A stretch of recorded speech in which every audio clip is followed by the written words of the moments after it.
Hey everybody. It's like something I've never seen before right now. And a lot of you have questions about how to make your offer stand out. And I pretty much have a few things I want to hit on. A, if you know your client wants it the second you're leaving, like you need to tell what I do is I immediately pick up my phone, I call the listing agent in front of them, put it on speaker so they can hear from the horse's mouth, right? There are multiple offers. I don't want to be the one that's kind of like seem like the snake, like, yeah, there's multiple offers. Yeah, totally. You should definitely bid high. No, I want them to hear it from a third party that doesn't even know them. That's the first thing I do. Trying to create some transparency, makes it kind of exciting too, I guess. The next piece is you get off the phone, you go, okay, obviously we can't shoot them down on their asking price. We can't give them less than asking, right? So immediately you go, hey, the question is, how much do you want it? Are you willing to get into a bidding war? There's a high likelihood. Almost any home you're seeing right now that's half decent and priced well or better, it's going to be bought pretty dang quickly, right? So I want you guys to all keep that in mind. When you are talking, before you even go out, you say, hey, let's go out. Let's make sure we're ready. Let's keep that enthusiasm up.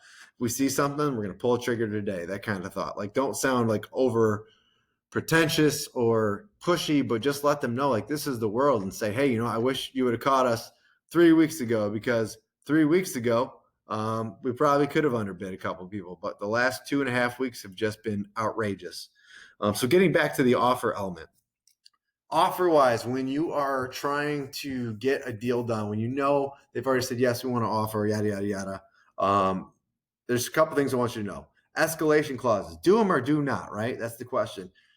Yes, it's an improvement over another offer, but the truth is, as I've definitely been in this position lately, almost everybody's trying to do an escalation clause. They're kind of silly at this point. Some people like them, some people don't. There's only two things that are standing out: a clean, big, fat number. They want to see an agreement number that's so good it's hard to turn away, right? And secondly, they want to see an appraisal guarantee. Some people are asking for a waiver. I actually did 15K over ask the other day. I haven't done one of those probably ever. I'm doing a 10K today. But they asked for a waiver too. I said, you know what? I think it's going to probably come in, so we're gonna try this. And she said, well, basically told me to kick rocks. She was like, if you're not going to do an appraisal guarantee, forget it. My client, unfortunately, was not as cash heavy, so he could not accomplish that.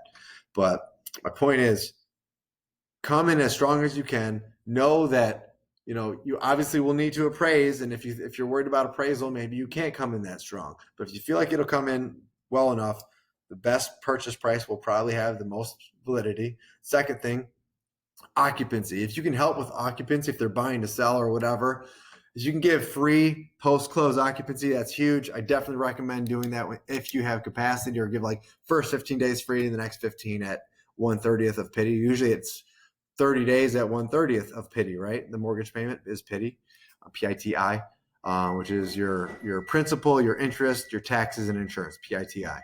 So those are some ways to do it. I think the appraisal guarantee is the best. If you're a little cash heavy and you don't mind going 5K over asking, I think a 5K cash, appraisal guarantee is a great way to kind of up the ante. Bigger down payments are starting to matter. Bigger deposits are starting to matter. If you're doing 1%, go to 2. Round it up 500 to $1,000, whatever you're doing.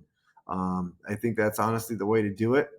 And I think the other thing to do is build the relationship. If you are not communicating quickly and effectively with that listing agent, you're missing like a huge opportunity. So start, hey, I'm Matt. I want to work with you. I want to make this happen. I'm making sure my client is going to be ready to go from start to finish. If we go under contract, we're closing. I've already talked to them about the inspection. I've already talked to them about the appraisal. Here's how we think it'll go. Any ways you can help me, I'm going to make sure you and your client and me and my client all meet each other at the closing table in about 30 to 40 days. How does that sound? When you kind of make that convincing argument that I'm here to work to get us there, I'm not going to be, a stick in the mud. Like I'm to the point where some people get worried when you're offering over asking that you're going to come back at inspection or appraisal and just try to jam them up. if you know it's not a great home, you should be able to tell your client before they offer. If you think there's a couple things that'll come up, say, hey, we are going to look into these two things. As long as these are not issues, we should be okay to move forward from inspection without an issue. If you think you're about 5K gamble on the appraisal and you can't do the guarantee, just say, hey, we want to give you what we're asking. We're happy to do it. Anything you can do to help me validate this number, though, please do.